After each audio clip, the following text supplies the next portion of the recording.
Bonjour et bienvenue. Si cette impression d'avoir un cerveau qui tourne en boucle sans jamais vraiment se mettre sur pause est quelque chose de familier, si le silence de la nuit est souvent rempli de pensées qui reviennent sans cesse, alors ce qui suit va sûrement éclairer les choses. On va explorer ensemble pourquoi ça arrive et surtout comment on peut y remédier avec beaucoup de douceur et de compréhension. C'est la grande question, n'est-ce pas?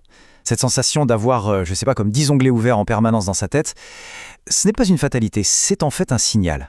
Un signal que notre système nerveux envoie, et aujourd'hui l'objectif, c'est d'apprendre à le décoder. Alors voilà le programme. D'abord, on va essayer de comprendre la racine du problème. Ensuite, on identifiera les symptômes. Puis, on verra pourquoi une certaine idée reçue est en fait un piège, avant de découvrir des techniques bien concrètes. Et enfin, on parlera d'une stratégie sur le long terme pour un apaisement qui dure. Allez, on commence. La toute première chose à bien intégrer, c'est que cette hyperactivité mentale, ce n'est pas du tout un signe de faiblesse. Non, en fait, c'est un mécanisme de protection qui est profondément ancré dans notre biologie. Ce qui est vraiment intéressant ici, c'est de changer complètement de perspective. Le cerveau, il ne cherche pas à nous épuiser, il cherche à nous protéger.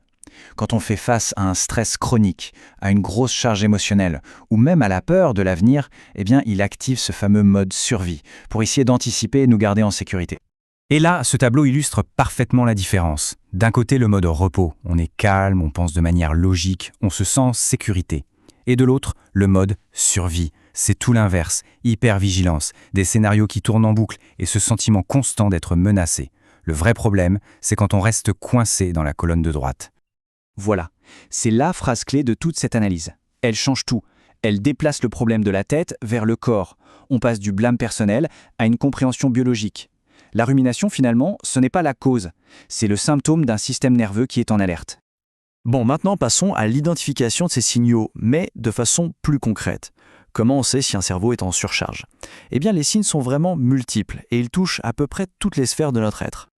Ce tableau est très parlant. On voit bien que la surcharge, ce n'est pas juste une affaire de pensée. Ça se manifeste aussi physiquement. Une fatigue qui ne part jamais, des tensions dans le corps, et puis émotionnellement, avec de l'irritabilité ou ce sentiment d'être complètement submergé.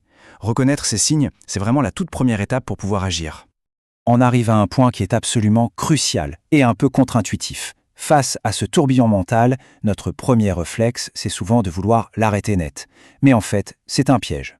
C'est le but que presque tout le monde se fixe, faire taire cette petite voix à l'intérieur. On se dit « Ah, si seulement je pouvais arrêter de penser à ça ». Alors on se bat, on lutte, on essaye de chasser ces pensées par tous les moyens. Et voilà pourquoi ça ne marche pas. Essayer de faire le vide dans sa tête, c'est un peu comme créer un appel d'air. Le cerveau, lui, il est programmé pour analyser et anticiper, donc il va immédiatement remplir cet espace, avec quoi? Avec d'autres pensées et souvent les mêmes inquiétudes. Plus on lutte, plus elles s'imposent. Alors on fait quoi? La solution, ce n'est pas de faire la guerre à ces pensées, mais de calmer le système nerveux qui les génère. Il s'agit de changer de relation avec elles. Voyons ensemble quelques techniques très simples et très efficaces. La première technique est purement physiologique.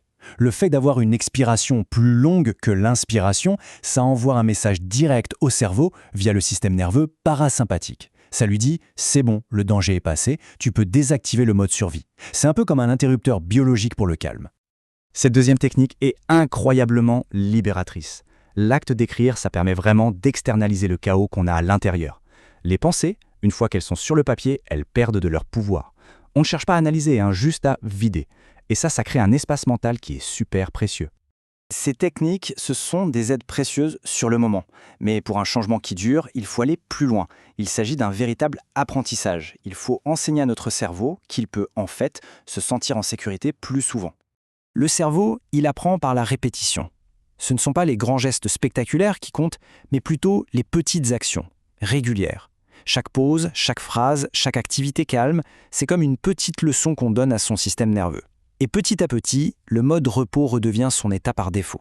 Et voilà, c'est ça, le message central à retenir. C'est vraiment le pivot de toute cette approche. On ne cherche plus à contrôler les pensées. On cherche à créer les conditions pour que le cerveau n'ait plus besoin de s'emballer pour nous protéger. On nourrit la sécurité directement à la source. On va conclure avec cette pensée qui est à la fois puissante et pleine de compassion. Le cerveau n'attaque pas, il protège, mais avec de vieilles stratégies. L'enjeu, ce n'est donc pas de le combattre, mais plutôt de lui enseigner avec patience, de nouvelles façons de se sentir en sécurité dans le monde d'aujourd'hui.